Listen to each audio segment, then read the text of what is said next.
Okay, like I said, top priority. So we're removing this sump sub-assembly. A couple more bolts to go. And we'll get it off and show you if it's blocked or not. Yeah, hey guys, Anthony 4x4 Petrol. We're just taking the sump off this V6 petrol engine. Mate, go ahead and give that a tap there. We've got all the nuts and bolts out. Yeah, get a proper hammer, mate. That might work. Get some weight behind it. Anyway, these sumps, they are RTV'd on. You just got to work your way a bit slowly to get it to pry apart. That's it. Go in there. Give it a bit more. Go on. Go on. Go on. Give it a bit more. That's it. Watch. See what's that. Keep going, mate. Give it a bit more. Yeah, that's the way. Get in there. Just work it gently and slowly, people. Right? But you can see what you have to do. Right? Personally, I just stay in the same spot at the back and I keep feeding that bloody thing in there because it's got the old Stanley. It's got a good taper on it and it just opens up slowly. Yeah, I just keep oozing it in there. Keep it going in, right? And slowly it's just going to break away. You can see what's happening. Yeah, just make sure it doesn't drop and splash in the oil tray below us. Oh, get ready. That's it. That's what you do. Nice and slow like this, right? So if you haven't worked it out, this is a 1GRFE V6. And just like a lot of petrol engines, if you don't know the history of the oil change, I'd get rid of the hammer now. And then you can leave it with one hand and catch it with the other. Thanks, mate. That's it. And then what we want to do, we want to get this off. You might even need to bring it up this end and give it a tap. I don't know. It's your hands, not mine. We need to have a feel and see what's going on. Right. You might need to tap it at this end as well. Yeah. So there you go. All right. So clean up all the RTV from both surfaces. Always be ready to drop the hammer and grab the soap. I don't think it's going to go flying off, but you know, lots of different vehicles. So this information here, you can use what we're doing here on other makes and models. Petrol, there's a lot of petrol engines that have got a sump you can remove. And if you don't know the history, if it's had services missed, and it could, lots of vehicles can get blocked oil pickups. So don't think it's just 1KD FTVs, right? I've said that in many videos. You're probably wise to subscribe, turn the bell on and have a listen to most things that I'm saying, because even if you reckon I talk too much, you're going to learn something. And hopefully we take this off and go, oh, it's all clean. That was a waste of time, right? It's not going to be shiny alloy in color like the 1KDs are. You can already see that staining. But from what I see so far, I think it's going to be okay. And I'd rather do this and have it as a waste of time. Oh, we should have left it, you know, it would have been fine. You have to lever at this end, I think. Pull that in. Push the screwdriver across the other side. Same screwdriver, mate. On the other side, Right, here we are. Off it comes. And I just want to see that all pick up. And then we're going to waste our time, clean it all up and put it back together. What do we got? Mostly a waste of time. There's a few specks of stuff on it. But we know that this oil pickup is not going to become blocked now, because the owner will know that oil changes minimum every 10,000 kilometers, oil and filter, and every 6 months, whichever comes first. So if it's 6 months, you've done 3,000, 2,000, 10,000, 6,000, 8,000, 9,000, or any other markers under 10,000 Ks at 6 months, you drop the bloody oil out, all right? And if it's done less than 5,000, leave the oil filter. If you're at 8 or 9 or 10, you might as well do the oil filter as well. But if you're, you know, sort of doing it every 5 because you're only doing 5,000 Ks in 6 months, then just oil change is all you need, right? So what are we going to do now? We're going to clean up all these surfaces. We're going to let it sit for a while and just let all the oil drain off so it stays clean and dry. You can see, you can have a look at the back there. There's no damage to the alloy of the sump from using the screwdriver in there, whatever. There'll be no damage on the other side either. They're very strong. You just need to get in there, and as we did, sort of just use that, you know, whatever you want. You can use a chisel, you can use a, you can use whatever you want, right? Whatever you think works, because it's a really simple job. It's not that hard, right? It just takes a bit of time to get it off. This time, we're just going to clean those few flakes off there anyway, right? But anyway, there you go.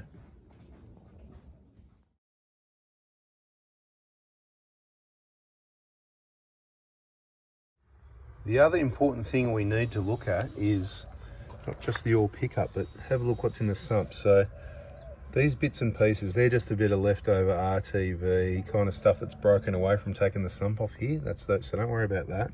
You get that a bit in engines, and Again, where we went in at the back there, I believe that's a little point there. See a few scratches, but it doesn't bend anything, so don't worry about that.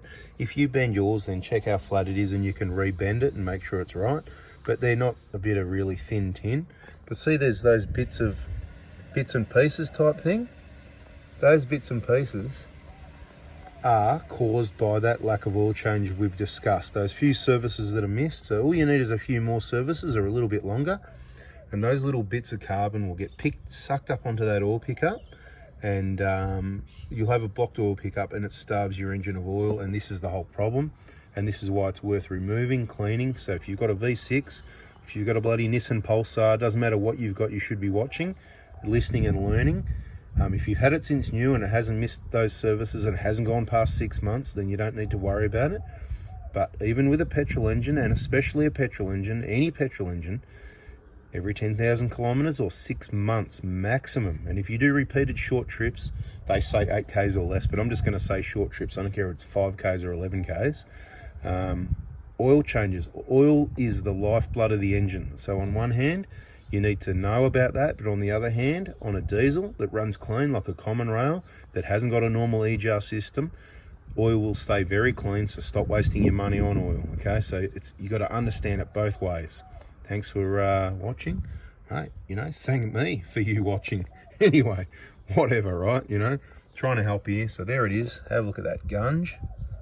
Clean it out. Get it back together. Do the regular oil changes, and happy days. Anyway, while we're fixing oil leaks, I thought we'd chuck this one in from another vehicle, totally separate. It's not even leaking, but anyway, was requested to do it, so I'm doing it. Take the screw out, gently pry that off. I just use a wood chisel in between. It just pops off.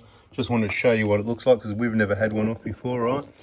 You can see what it looks like inside the, it's not a catch can, but it's kind of like a catch can. It's built into the valve cover, right, on the 1KDs, right? See this area in here? Right, so it's all got another cover in there that's sealed on there as well. But the point is, with this one, right, it's just RTV. So we're going to clean all that off. And that's going to go back on there, and I'm pretty confident that it wasn't leaking, but, we'll do it. We'll do this, we'll put it back together, and we'll see if it leaks, all right? Let's see what happens. Let's get back to that V6. Okay, so this is the sump. We've just put this back on. I personally RTV'd the hell out of it, because I don't mind doing that. I'd rather have too much than not enough. We're going to give it a couple of hours to dry before whatever. Even if you filled it with oil straight away, the oil's not going to wash away any RTV that's squashed on the inside. Now, I can't remember the torque spec. It's only about 10 Newton meters or something. It's either 8, 9 or 10, I think, or 11. But look, 10 will do the job. Just the key thing is evenly, just go around slowly. We've just put the nuts on here and at the other side. You can see just enough oozing out. And as we nip it up, we're not going to do any of them up tight. We're going to go around and make sure they're all in and just nice and evenly, and work our way around, and then happy days, right? Let it dry and Bob's your uncle. All right, there it is, right? It's all done. All the bolts are in. See the nice ooze of RTV coming through, so it's sealed and there's no gaps. Yeah, you could probably use a bit less. Maybe I'm a bit messy and I use a bit too much, but like I said, rather use too much than not enough. Look at it. So you can see all the way around. You've got a little telltale that, yep, it is there. It is beautiful. It ain't going to be leaking, because guess what? We never need to take it off again. So you might as well do it properly, do it right the first time. That's right. Never need to take it off and check it again. The only time you need to do that with a petrol engine is if you check the service history and it's not clear that it's been serviced every 10,000 kilometers or 6 months, whichever comes first, or if you've got a diesel and you pull the injectors out and they're all messy, the blow-by situation, the injector seat's leaking, whatever, the common rail diesel, sort of, you got the seats, the O-rings, a lot of variations there. Check the playlist for more information on that. So they're the two reasons. Once you know the history and you know everything's right, you don't need to pull the sump off to clean anything. You don't pull it off to check it on a diesel. You drain the oil and you can just look through the hole on the 1KD, for example, and other engines. So always drain the oil and have a good look through the hole first. You might be able to get an inspection camera and have a look around. Personally, I prefer to have a good look. And you saw what I meant. There was a little bit of debris sitting down in the bottom here, right? And obviously that's all been cleaned up. So happy days. Anyway, hope you learnt something. That's how it's done. Hope you liked it. Hit the like button if you want. Hit the subscribe button if you want. Check out the other videos if you want. And if you don't, do whatever you're going to do and keep your head in the sand. Thanks for watching. See ya.